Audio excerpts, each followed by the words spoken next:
ရှေးလွန်လေပြီးသောအခါကအေယာဝတီမြစ်ကမ်းနားကရွာငယ်လေးတစ်ရွာမှာ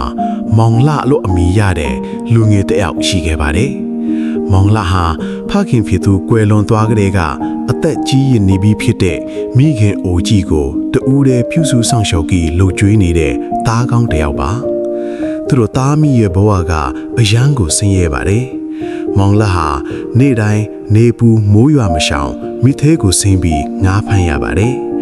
ရလာတဲ့ငါးတွေကိုဈေးမှာရောင်းရတဲ့ငွေလိနဲ့မိခင်အတွက်ဈေးဝါးနဲ့ဆန်းရည်စပားကိုဝယ်ယူခဲ့ရတာပါ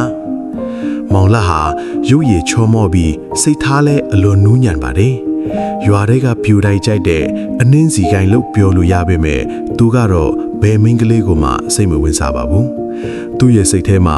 ငါမိခင်ကြီးတက်တောင့်တက်တာနဲ့ထမင်းဝါဝစားရဖို့ကပထမဆိုတဲ့အတွေ့အကြုံပဲရှိခဲ့တာပါ။နေ့ရက်တွေဟာဒီလိုပဲကုန်လွန်ခဲ့ပါတယ်။မောင်လှဟာမနက်မိုးလင်းတာနဲ့အမေချက်ကျွေးတဲ့ထမင်းချဲလေးကိုစားပြီးရင်ကွန်ပိုက်နဲ့လှေငယ်လေးကိုယူပြီးမြစ်ကမ်းစပ်ကိုထွက်လာမြဲထူပါတယ်။ရွာကလူတွေကမောင်လှကိုမြင်ရင်မောင်လှကြီးမင်းကတော့တကယ်ကိုအမိလှကျွေးတဲ့တားရတနာလေးပါပဲ။မင်းတို့သားမိတွေနောင်တစ်ချိန်ကန်ကောင်းလာမှာပါလို့အမြဲတမ်းချီးကျူးတတ်ကြပါတယ်။မိခင်အိုကြီးဟာလည်းမျက်စိကတိတ်မကောင်းရှာတော့ပဲတားထီသူညစ်သေးဆင်းသွားတိုင်းအိမ်ကနေစိတ်ပူပန်းစွာနဲ့စောင့်နေတတ်ပါတယ်။ငါသားလေးဘေးကနေခင်းပါစေ။မြင်မင်းကြီးကငါသားလေးကိုစောင့်ရှောက်ပါစေလို့နေ့တိုင်းဆုတောင်းပေးလေးရှိပါတယ်။ဒါပေမဲ့ကံကြမ္မာဆိုတာကြိုတင်ပြီးခန့်မှန်းလို့မရနိုင်ပါဘူး။ဒီနေ့မှာတော့မောင်လှတယောက်ထုံးစံအတိုင်းလှေငယ်လေးကိုစီးပြီးမြစ်အလေကိုငါးဖမ်းဖို့ထွက်လာခဲ့ပါတယ်။အဲ့ဒီနေ့ဟာထူးထူးခြားခြားယာဒီဥဒုကတာယာနေပြီးမြေရည်ပြင်းကလည်းမှန်ချက်တစ်ခုလိုငိမ့်သက်နေခဲ့ပါတယ်။လေပြေးအေးလေးတွေကတိုက်ခတ်နေပြီးရေပြင်းပေါ်မှာနေရောင်ကြီးကရွှေရောင်တွေဖြန်းပတ်ထားသလိုတောက်ပနေပါတယ်။မောင်လှဟာကန်ကောင်းကျင်တော့ကွန်ပိုက်ကိုတစ်ချက်ချလိုက်ရတော့တဲ့နဲ့ထွားချိုင်းလာတဲ့ငါးကြီးတွေကိုအများကြီးရရှိခဲ့ပါတယ်။သူက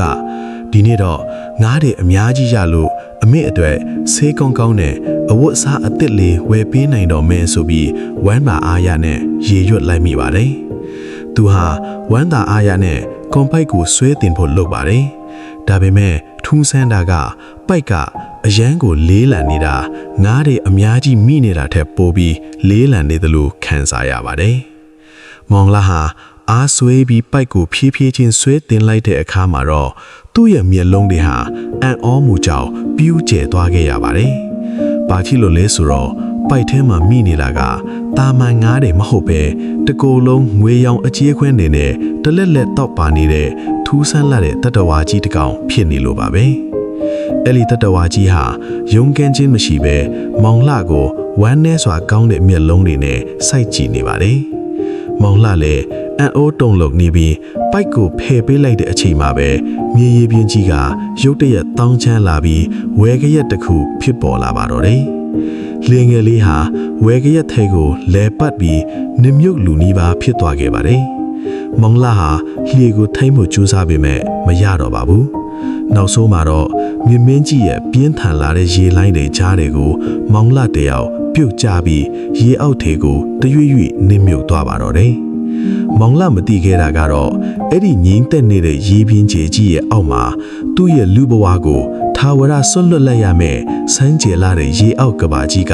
စောင့်ကြိုနေတယ်ဆိုတာပါပဲ။မောင်လှရေအောက်ကိုနမြုပ်သွားတဲ့အချိန်မှာသူဟာအသက်ရှူကျက်ပြီးတေဆုံးတော့မယ်လို့ထင်ခဲ့တာပါ။ဒါပေမဲ့အံ့ဩစရာကောင်းတာက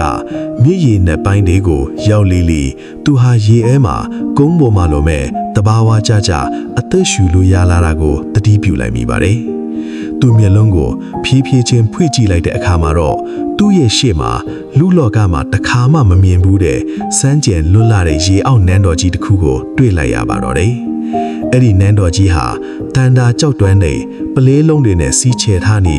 တနန်းလုံးလင်းထိန်နေရတာပါ။မောင်လှဟာအန်အောပနန်းနဲ့ငေးမောကြည့်နေတုံးဆိုမှတဲ့သူ့ရဲ့အနားကိုရေအောက်ကစစ်တရဲတော်တွေရောက်လာပြီးနန်းတော်ထဲကိုခေါ်ဆောင်သွားကြပါတယ်။နန်းတော်ရဲ့ရွှေပလင်ပေါ်မှာတော့အသက်ကြီးရနေပြီးခံညားထဲဝါလာတဲ့မြင်းမင်းကြီးကထိုင်နေတာပါ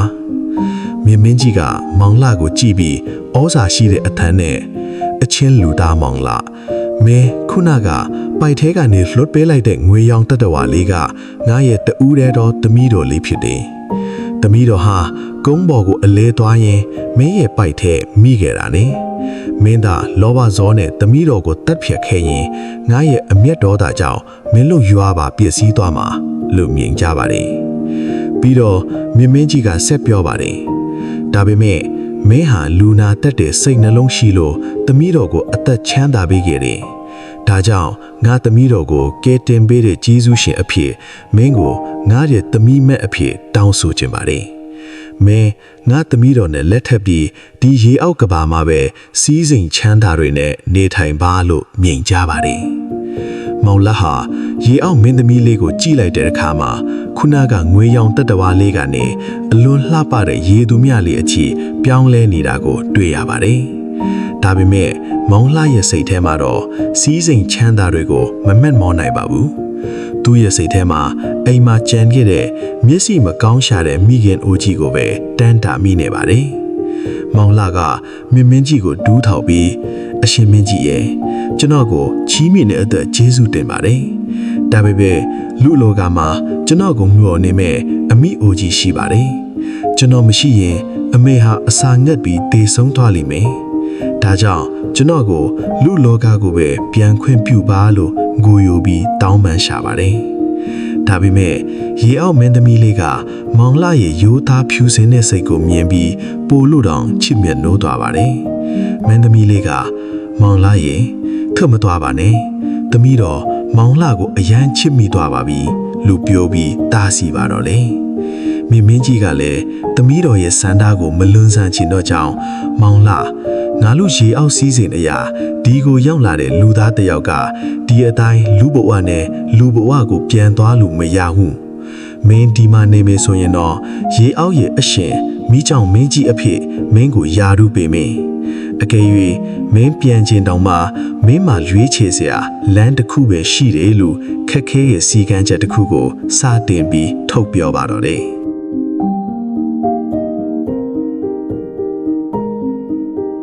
မြင်းမင်းကြီးရဲ့စကားကြောင့်မောင်လှဟာရင်ထဲမှာထိတ်လန့်သွားခဲ့ရပါတယ်။မြင်းမင်းကြီးကတပင်းချရင်ဆက်ပြောပါတယ်။မောင်လှမင်းလူလောကကိုပြန်ကျင်တယ်ဆိုရင်ရေရောက်ကဘာရဲ့လှူဝတ်ချက်တွေကိုဘသူ့ကိုမှနှုတ်ကနေထုတ်မပြောပါဘူးလို့သစ္စာဆိုရမယ်။အကယ်၍မင်းတလုံးတစ်ပါးရပဲဖြစ်ဖြစ်နှုတ်ကနေထုတ်ပြောမိတာနဲ့မင်းဟာလူဘဝကနေထာဝရကင်းကွာပြီးရက်ဆက်ကြောက်စရာကောင်းတဲ့မိချောင်းကြီးတစ်ကောင်အဖြစ်ချက်ချင်းပြောင်းလဲသွားလိမ့်မယ်လို့ပြင်းထန်လာတဲ့စီကံချက်ကိုမင်ကြားလိုက်ပါတယ်။မောင်လာဟာမိခင်ဦးကြီးစီအမြန်ဆုံးပြန်ကျင်စောနဲ့ဘာမှထပ်မစင်စားတော့ပဲကောင်းပါပြီရှင်မင်းကြီးကျွန်တော်ဘသူ့ကိုမှထောက်မပြောပါဘူးလို့တစ္ဆာဆိုပါတယ်လို့ကတိပေးလိုက်ပါတော့တယ်။အဲ့ဒီနောက်မှာတော့ရေအောက်မသမီလေးဟာဝမ်းနေစရာကောင်းတဲ့မျက်ရည်တွေနဲ့မောင်လာကိုနှုတ်ဆက်ပြီးသူမရဲ့ရွှေစပင်ကေတုကနေမော်ပလဲလုံးလေးတစ်လုံးကိုထုတ်ပေးပါတယ်။ဒါကိုယူသွားပါမောင်လာတို့တာအမိဆင်းရဲဒုက္ခကနေလွတ်ကင်းဖို့တဲ့သမီးတော်ရဲ့လက်ဆောင်ပါ။ဒါပေမဲ့ဒီစားကိုတော့မြဲပါစေနော်လို့တိုးလီမှာကြားခဲ့ပါတယ်။ရုတ်တရက်ဆိုသလိုပဲမောင်လာရဲ့မျက်စိရှိမှာအလင်းရောင်တွေဝေဝါးသွားပြီးသူတတိပြန်ရလာတဲ့အချိန်မှာတော့သူဟာမိမိတို့ရွာရဲ့မိကန်းစားတဲတောင်ပင်ပေါ်မှာလဲလျောင်းနေတာကိုတွေးလိုက်ရပါတယ်။သူ့ရဲ့အိတ်ကပ်ထဲမှာလည်းအလွန်တောက်ပလေရေအောက်ကမော်ပလဲလုံးကြီးကရှိနေကြတာပါ။မောင်လာဟာဝန္တာအားရနဲ့အိမ်ကိုတရှိန်ထိုးပြီးပြန်ခဲ့ပါတယ်။အိမ်ထဲကိုရောက်သွားတဲ့အခါမှာတော့အသက်ကြီးရင်လာတဲ့မိခင်ဦးကြီးဟာတားဖြစ်သူရေထဲမှာမျောပါတေဆုံးသွားပြီအထင်နဲ့ရင်ဘတ်ကိုထူပြီးငိုကြွေးနေတာကိုတွေ့လိုက်ရပါတယ်။မောင်လာကအမေတားပြန်ရောက်ပြီးအမေလွတ်အော်ပြောပြီးမိခင်ကိုပြေးဖတ်လိုက်ပါတယ်။မိခင်ဦးကြီးဟာတားရဲ့အတန်ကိုကြားရတော့မယုံနိုင်အောင်ချစ်ပြီးတားရဲ့မျက်နှာကိုစမ်းသပ်ကြည့်ရှာပါတယ်။ငါသားလေးမင်းတကယ်ပဲအသက်ရှင်နေတာလား။တရွာလုံးကတော့မင်းရေထဲနစ်ပြီးတေပြီးလို့ပြောနေကြတာအမီဖြင့်ရင်ကျူးရလိုက်ကြငါသားရဲ့လို့ငိုယိုပြီးပြောပါတယ် မောင်လာဟာသူ့ရဲ့အိတ်ကထဲကမော်ပလဲလုံးကြီးကိုထုတ်ပြပြီးအမေကိုဆင်းရဲတွင်းကနေကယ်တင်လိုက်ပါတယ်။အဲ့ဒီပလဲလုံးကြီးရဲ့တန်ဖိုးကြောင့်သူတို့သားအမိဟာရုတ်တရက်တထီးတွေဖြစ်သွားပြီးကောင်းမွန်တဲ့အိမ်ကြီးအိမ်ကောင်းနဲ့စားဝတ်နေရဲ့အဆင်ပြေသွားပါတော့တယ်။ဒါပေမဲ့ရွာကလူတွေနဲ့မိခင်အိုကြီးရဲ့စိတ်ထဲမှာတော့မိခွန်းတစ်ခုကအမြဲတမ်းရှိနေခဲ့ပါတယ်။အဲ့ဒါကတော့ရေထဲမှာ3 ရက်တိုင်တိုင်ပျောက်ဆုံးသွားတဲ့မောင်လာဟာဘလူလို့အသက်ရှင်ပြီးဒီလောက်တန်ဖိုးကြီးတဲ့ယရနာကိုရလာတာလေဆိုတဲ့မိခွန်းပါပဲ။အထူးသဖြင့်မိခင်အိုကြီးဟာနေ့တိုင်းသားဖြစ်သူကိုပူဆာပြီးမေးမြန်းပါတယ်။ငါသားအမေကိုအမှန်တိုင်းပြောစမ်းပါမင်းဘယ်တွေကိုရောက်ခဲ့တာလဲဒီယရနာကိုဘယ်ကရခဲ့တာလဲလို့ခဏခဏထပ်ခါတလဲတိုင်းမေးပါတော့တယ်။မောင်လာဟာအမေကိုကြည့်ပြီးရင်ထဲမှာအယမ်းကြက်ပင်နေပါတယ်။မြင်းမင်းကြီးရဲ့ကျင်းစာကိုလည်းကြောက်ရတယ်လို့အမေအိုရဲ့တန်ရာတွေကိုလည်းမဖြေရှင်းပေးဘဲမနေနိုင်ဖြစ်နေရပါတယ်။နေ့ရက်တွေလအနှဲငယ်ကြာလာတဲ့အခါမိခင်ကြီးဟာစူးရင်စိတ်တွေလွန်ကဲပြီးအစားအသောက်တွေပြတ်ကနာမကျန်းဖြစ်လာပါတော့တယ်။အိယာထဲမှာဖျားနဲ့ညီးသွားရင်ငါသာအမေမသေးခင်အမှားတိုင်းလေးတီးသွားခြင်းတယ်အမေကိုမလိမ်ပါနဲ့လို့မျက်ရည်ကျပြီးတောင်းပန်ရှာပါတယ်။မိခင်အိုကြီးရဲ့မျက်ရည်တွေကိုမြင်လိုက်တဲ့အချိန်မှာတော့မောင်လာရဲ့စိတ်သက်တွေဟာလုံးဝပြိုလဲသွားခဲ့ရပါတယ်။သူဟာအမေစိတ်ဆင်းရဲပြီးအသက်အန္တရာယ်မထစ်မှာကိုမလိုလားတော့ပါဘူး။နောက်ဆုံးမှာတော့မောင်လာဟာတပ်ပင်းကြီးတစ်ချက်ကိုချလိုက်ပြီးကောင်းပါပြီအမေ။ဒါအမှန်တိုင်းပြောပါမယ်။ဒါရေထဲကိုကျသွားတဲ့နေ့ကဆိုပြီးရေအောက်ပပလဲလျှို့ဝှက်ချက်တွေကိုနှုတ်ကနေစတင်ပြီးထုတ်ပြောလိုက်ပါတော့တယ်။အဲ့ဒီလိုစကားလဲစပြောလိုက်ရောမောင်လာရဲ့ခန္ဓာကိုယ်မှာထူးဆန်းလာတဲ့အပြောင်းလဲပြီးရုတ်တရက်ဖြစ်ပေါ်လာပါတော့တယ်။တားရီလဲကိုကျသွားတဲ့နေ့ကရေအောက်နန်းတော်ကိုရောက်ခဲ့တာပါအမေလို့မောင်လာရဲ့နှုတ်ကနေလျှို့ဝှက်ချက်စကားလုံးတွေထွက်လာတာနဲ့အမျှအိမ်ထဲမှာရှိတဲ့လေတူကြီးဟာရုတ်တရက်အေးဆက်တုန်လှုပ်သွားခဲ့ပါတယ်။အရာဘေးမှာထိုင်နေတဲ့မောင်လာရဲ့လက်ချောင်းလေးတွေဟာတုန်ရင်လာပြီးအသားရည်တွေဟာစိမ့်ဖန်းဖန်းအယောင်ပြောင်းလာတာပါတယ်။ပြီးတော့အကြီးပြားပေါ်မှာမာကျောလာတဲ့အကြီးခွန်အများကြီးတွေကအတခုချင်းပြီးတစ်ခုအလိုထွက်ပေါ်လာပါတော့တယ်။မောင်လာဟာ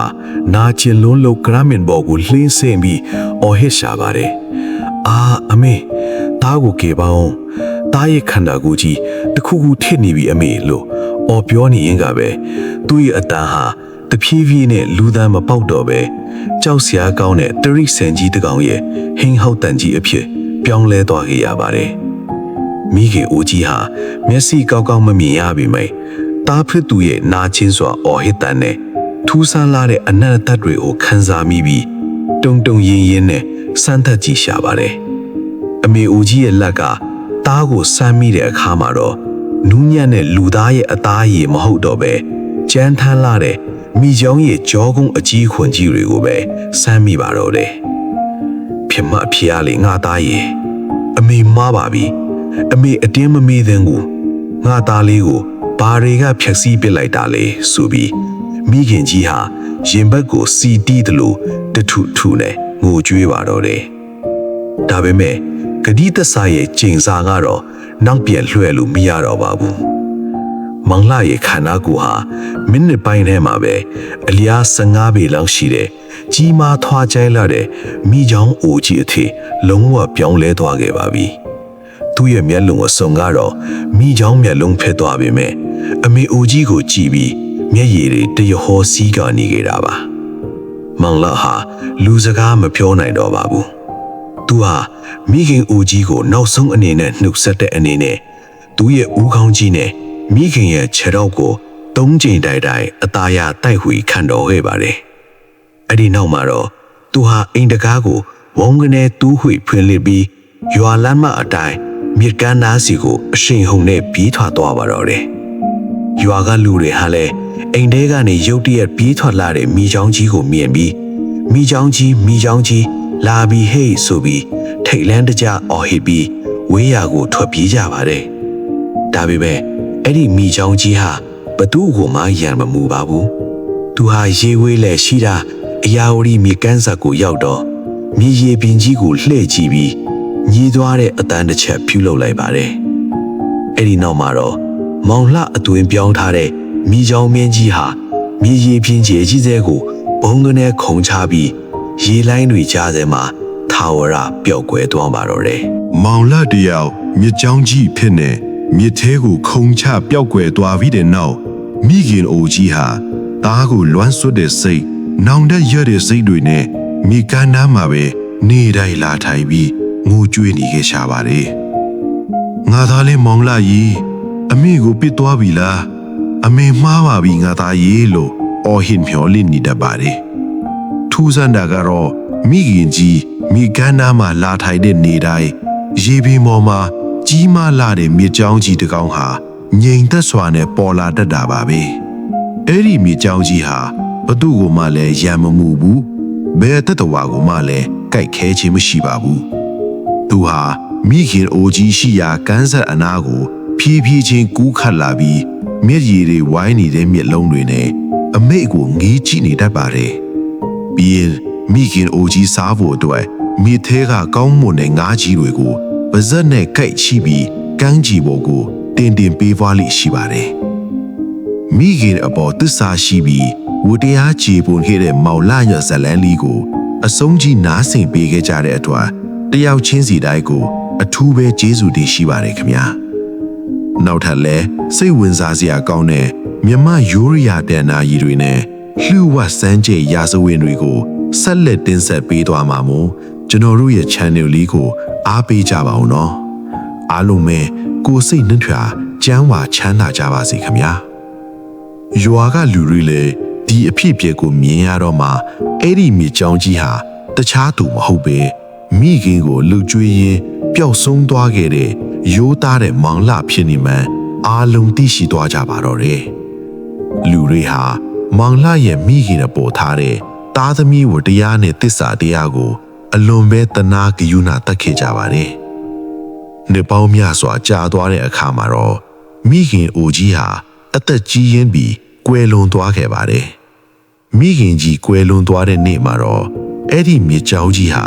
မြစ်တလဲကနေလူတွေအားလုံးကြားရလောက်အောင်အလွန်ပဲရင်ကွဲမတတ်ဝါးနေစရာကောင်းတဲ့အော်ဟစ်တန်ကြီးကိုသုံးချိန်တိုင်းမြည်တမ်းခဲ့ပါတယ်အဲ့ဒီနေ့ကစပြီးအေယာဝတီမြေကမ်းဆက်ရဲ့အဲ့ဒီနေရာမှာ